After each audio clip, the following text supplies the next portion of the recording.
Lyra lived in a small village near the Red Cliffs, a place where humans always kept watch for dragons. People feared the great beasts because they were strong, fast, and could burn fields with one breath. But Lyra was different from the others. She had been paralyzed since she was very young, and she moved around in a simple wheeled chair her father built, because she could not run or climb like the other children. She spent most of her time watching the world quietly. One afternoon, the sky grew dark, not with clouds but with smoke. The villagers looked up in panic as a shadow crossed the sun. A dragon was flying overhead, huge, black-scaled, and wounded. His wings struggled to hold him up. People shouted, locking doors and pulling children inside. Someone yelled for the guards. Another person screamed that the dragon was coming to attack. But the dragon was not attacking.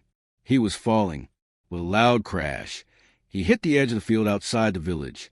Dust exploded into the air, and cattle ran in fear. The ground shook beneath Lyra's chair, but she did not move. Everyone else ran towards safety, but she stayed where she was, watching the dust settle. People whispered and cried. Some grabbed weapons. Others peeked from behind houses. The guards ordered everyone to stay back. Lyra could hear them shouting, "Stay inside. It's dangerous. It might still be alive." But Lyra did not fear the dragon. Instead, she felt something else, curiosity. She wondered why he fell. She wondered why he looked weak instead of angry. Her father ran toward her, panic in his eyes. "Lyra, you need to go inside now. It isn't safe." She looked up at him, her voice soft but firm. "I just want to see." "Not this time," her father said. "A dragon is no small thing." Before he could push her chair, another deep sound rolled across the field. The dragon groaned. It was a painful sound, not a threat. The villagers froze. "He's alive!" someone cried. "Get the spears. Call for soldiers." Lyra watched the dust clear. What she saw made her heart tighten. The dragon was massive. Yes, but he was not roaring or spreading his wings. He was lying on his side, breathing hard. One wing was torn. Dark blood stained his scales. His body trembled with each breath, and his eyes were half closed, not sharp or angry. "He's hurt," Lyra whispered. Her father grabbed her shoulders. All the more reason to stay away. Hurt animals are the most dangerous. But she wasn't thinking about danger. She was thinking about how alone the dragon looked, just like she often felt when others ran ahead and she couldn't follow. The guards tried to move closer, but every time they stepped, the dragon lifted his head weakly and growled. It was not a loud growl, but enough to scare them back. He was going to lash out. "Stay back." Lyra kept watching. She could see the fear in the dragon's eyes.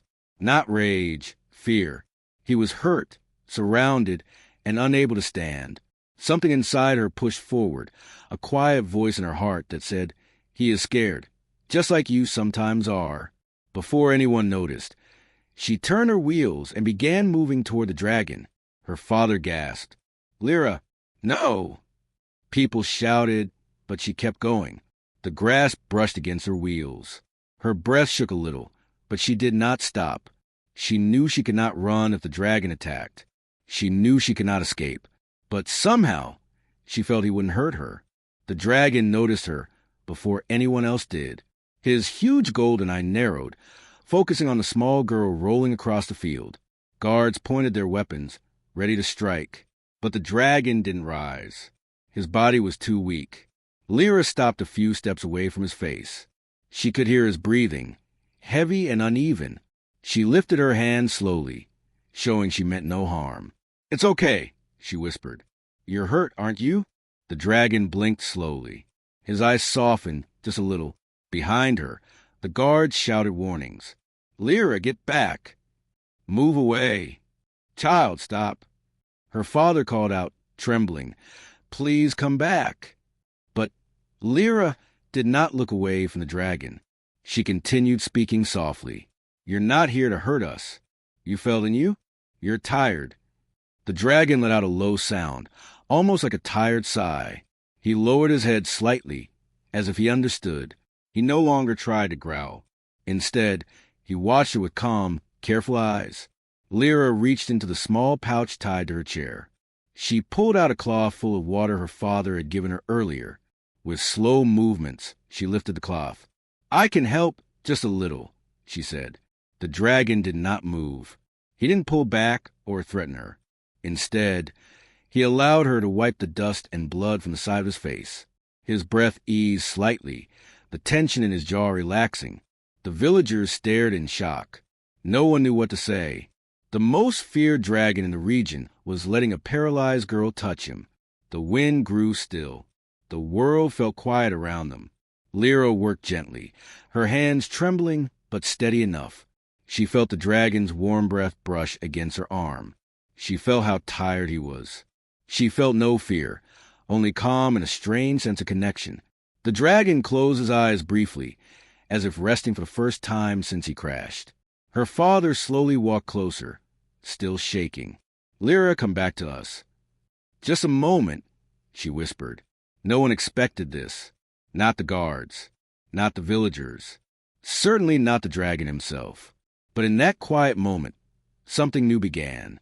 A small girl who couldn't run had shown more courage than an entire village, and a dragon who should have been dangerous responded not with anger, but with trust. The guards were frozen in place, unsure whether to rush forward or pull back. None of them understood why the dragon was letting Lyra touch him. They had seen dragons crush boulders with their claws, burn forests with their breath, and fight armies without fear.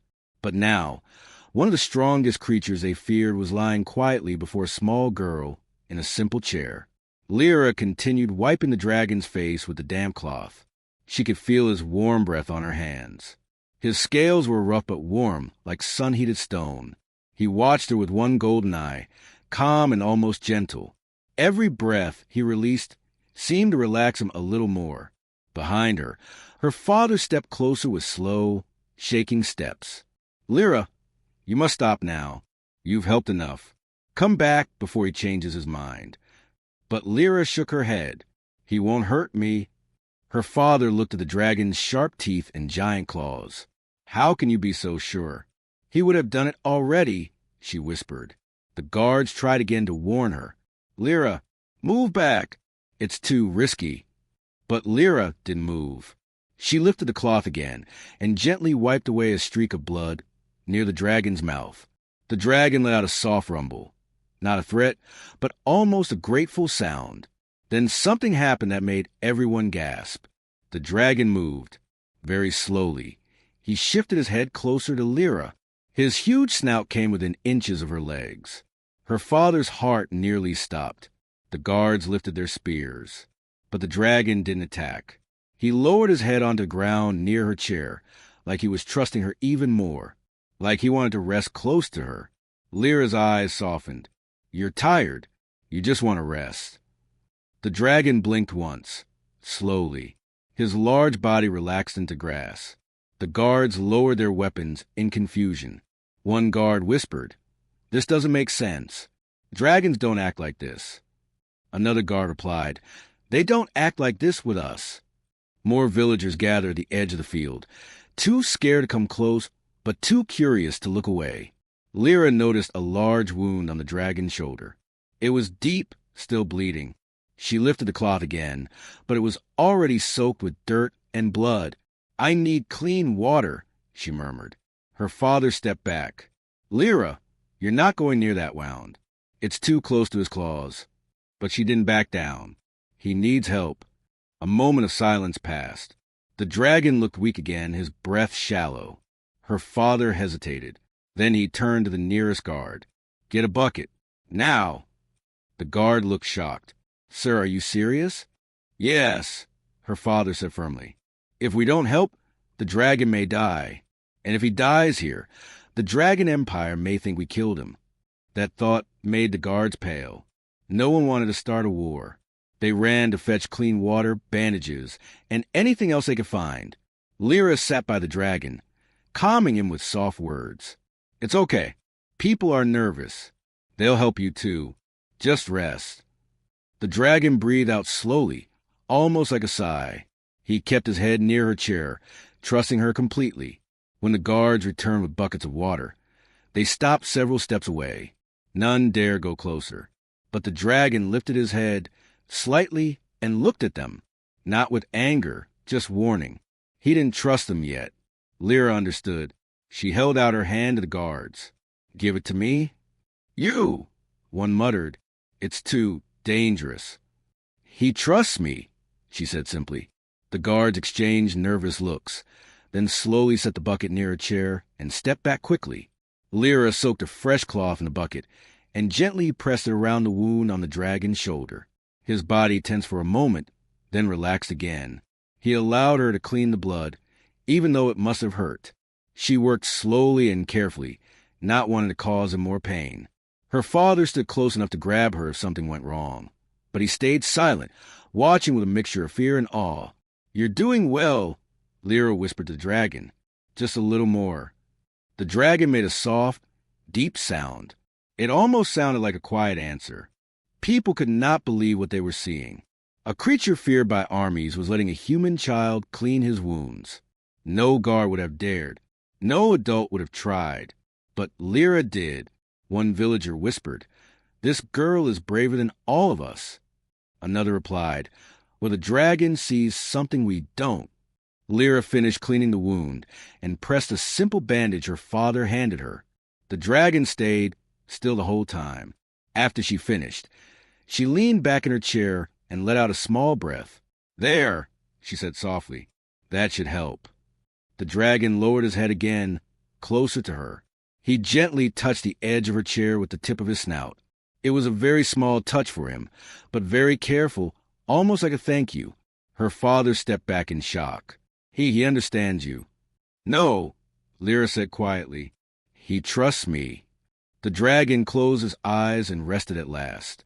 The danger had not passed completely. He was still weak, still hurt, but for the first time since crashing, he felt safe. And all because one girl, who could not run away like the others, chose to stay. No one dared to take that risk. No one except Lyra, and her courage had just changed everything. The sun had almost set, and a soft orange light covered the quiet field. Everyone kept their distance from the dragon, but they watched closely. No one understood how this small girl had done what trained soldiers could never attempt. Lyra still sat in her chair, the dragon resting calmly beside her. His breathing was slow, steady, no longer full of pain. Her father whispered to a guard, "Send a message to the Dragon Empire. Tell them we found one of their royal dragons alive." The guard hesitated. "Sir, if he is royal, then his family will come." Her father nodded slowly. "Yes, and they must not find him dead." The guard ran off at once. Lyra kept watching the dragon, her hand resting lightly on his nose. She felt his warm breath against her fingers. Even though she knew dragons were dangerous, she did not feel fear. Not anymore. Instead, she felt something else, a strange connection, like the dragon understood her more than any human had ever tried to. Night came quickly. Torches were lit. Villagers whispered and pointed, but no one dared approach. Hours passed. Suddenly, the silence broke. A deep roar echoed across the sky. People screamed and ducked. Some fell to the ground. A second roar followed, louder, angrier. The air trembled with the sound. Lyra looked up, her heart pounding. She knew what it meant. "They're coming," she whispered. The guards prepared their weapons, shaking. Her father shouted, "Hold your ground. Do not attack unless they attack first." But the sky lit up with bright blue flame. 3 huge dragons flew down from the clouds, their wings shaking the trees as they descended. Their scales shone like polished armor, marked with royal symbols. These were not wild dragons. These were royal ones, the protectors of the Dragon Empire. When they landed, the earth shook under their weight. The largest dragon let out a roar that made the torches flicker. His eyes were full of panic and rage. He looked around wildly, searching for someone. His son, the injured dragon, lifted his head weakly. He tried to stand but failed. He let out a soft, struggling sound. The royal dragons froze when they heard it. They turned their heads and saw him lying on the ground, bandaged, weak but alive. Then they saw Lyra beside him. At once, the royal dragon's eyes narrowed. Their bodies tensed. Their claws dug into the soil. They thought the humans had harmed him. Lyra's father shouted, "Stay back!" But the dragon stepped forward, teeth bared. Lyra felt the dragon beside her move. He lifted his head slightly and made a sound, soft but clear. It was not a roar. It was a call, a warning, a message. He was telling them, "Do not hurt her." The royal dragon stopped. Their wings lowered slowly. Confusion replaced their anger. The largest dragon tilted his head at Lyra, trying to understand why his son was protecting a human. Lyra's heart raced, but she did not move away. She kept her hand on the dragon's nose. "He's safe," she said softly. "I helped him." The royal dragons did not understand her words, but they understood her tone.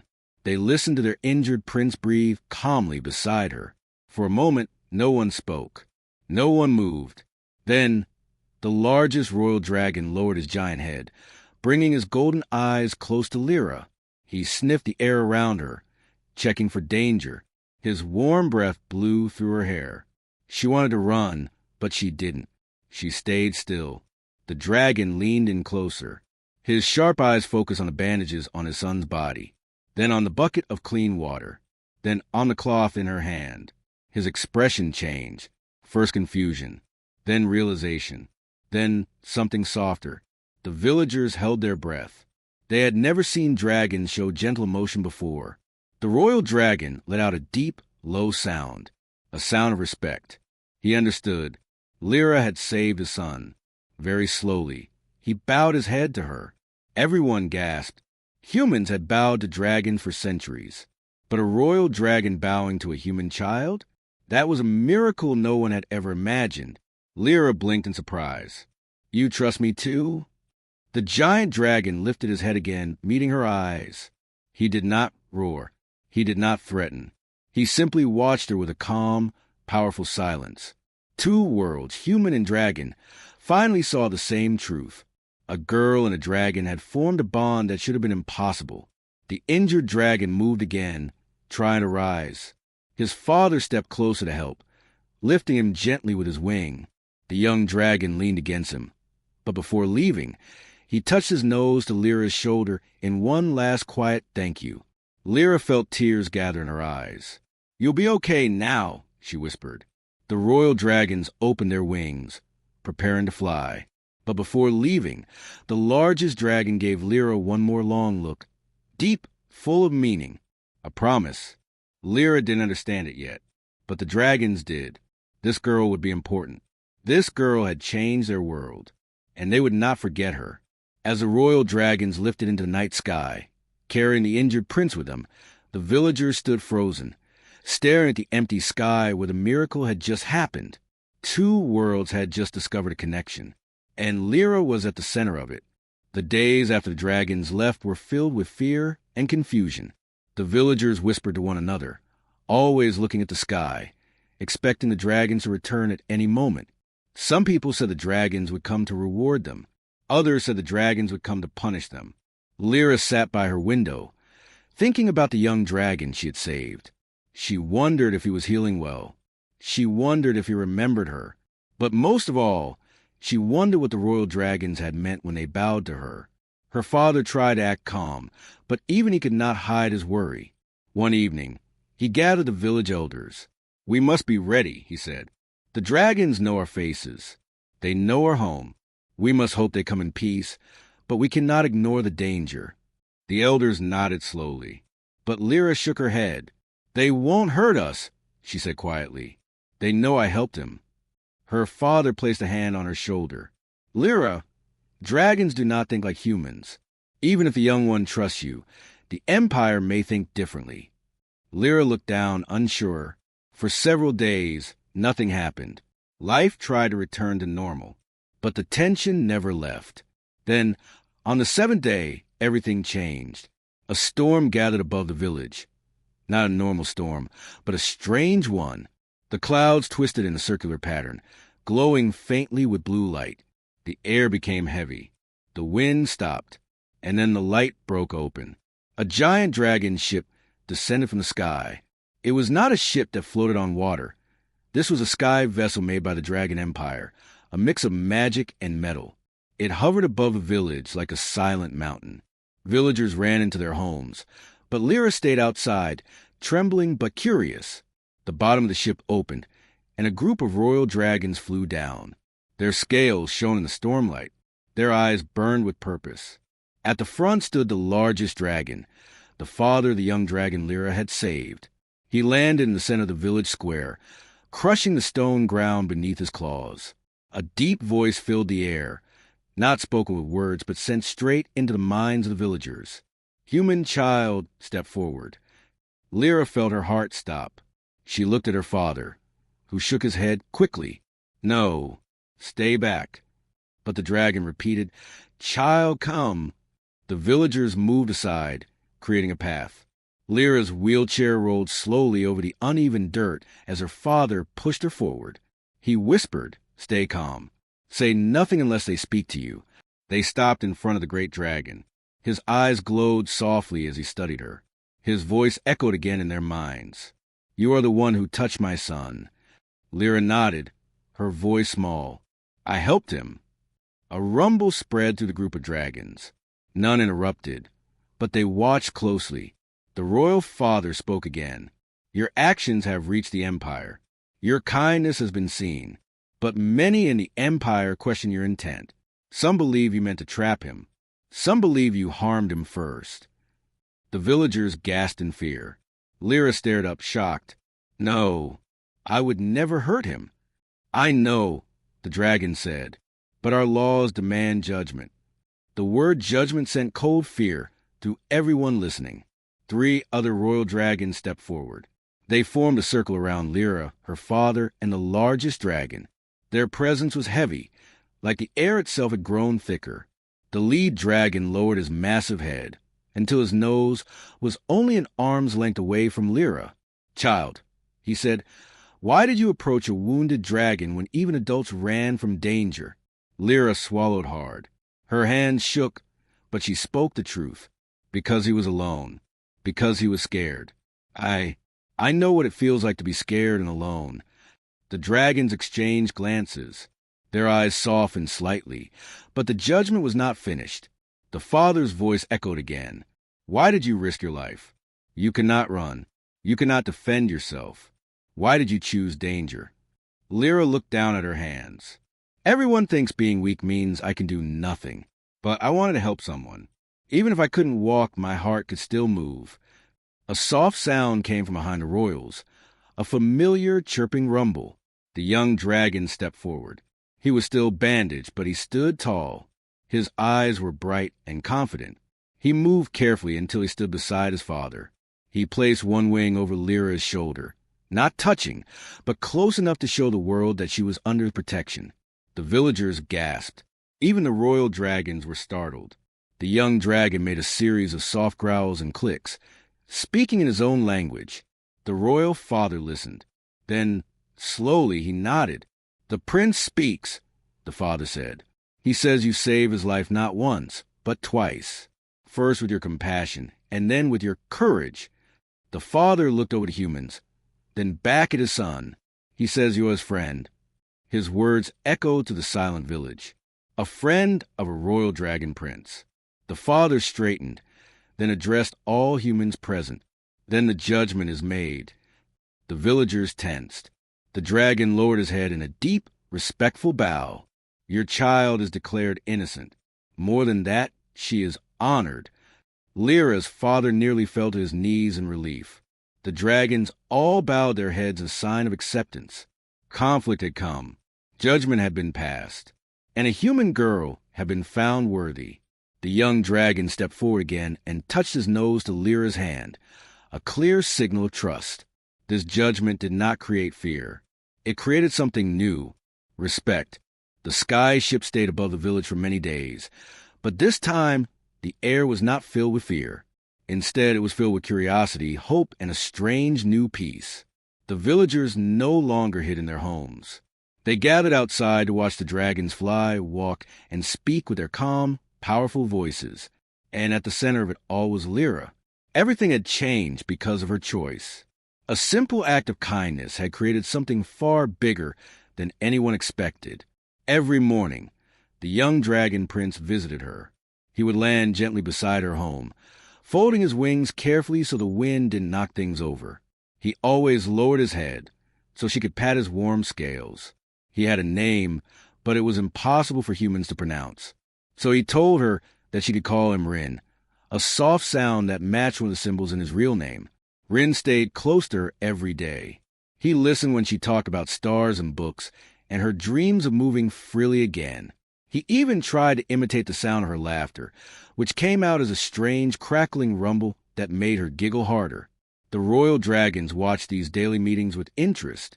They had never seen a human and a dragon bond in such a natural, simple way. It was a strange sight for them, something that didn't fit into their history, their rules, or their old ways of thinking. But slowly, they realized something important. This friendship was not a threat. It was a gift. Rin's father, the great dragon leader, observed Lyra one morning while she spoke with Rin. His eyes were deep, thoughtful. "You care for my son," he said, his voice echoing gently.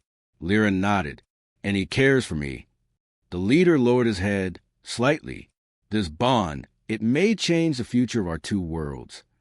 Lyra blinked, unsure what he meant. The leader continued. "For centuries, dragons kept distance from humans. We watched from far away. We protected our own. We assumed humans feared us. We assumed humans could never understand us." He paused and turned to his son. "But you proved us wrong." The other dragons gathered around, nodding in agreement.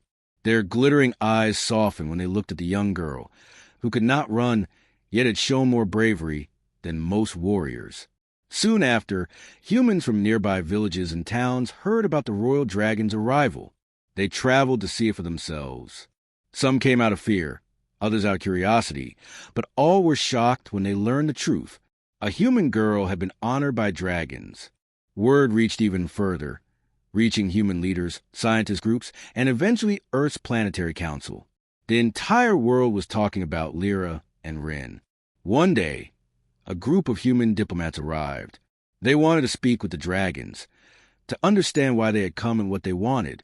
The royal dragons met with them in the village square.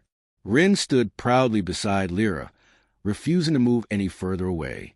The meeting began with tense silence, but slowly the truth came out. The Dragon Empire was not here to rule, punish, or demand tribute. They were here because a child had shown kindness to a prince. And they believed such a rare act deserved more than a simple thank you. They offered something no human had ever imagined. Peace.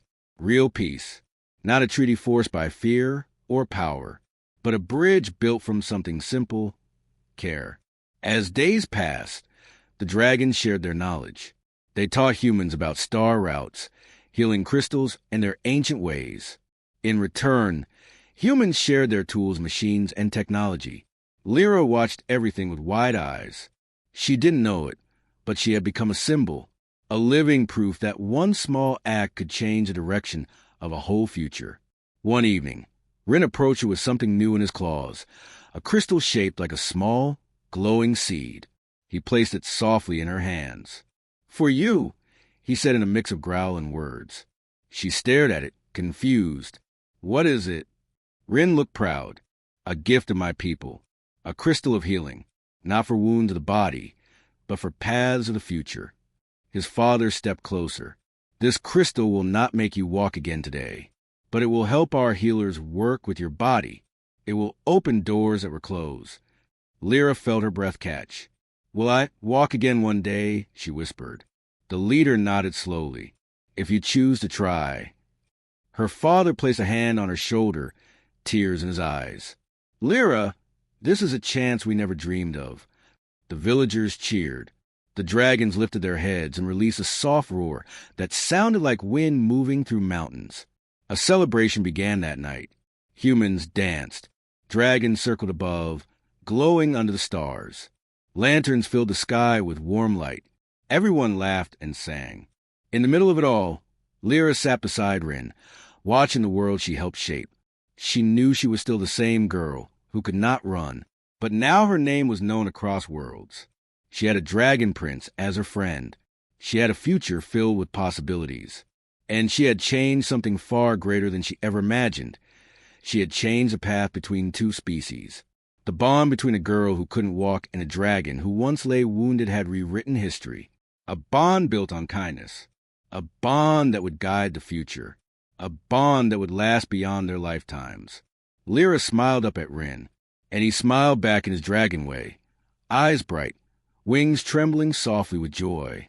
The future had already begun.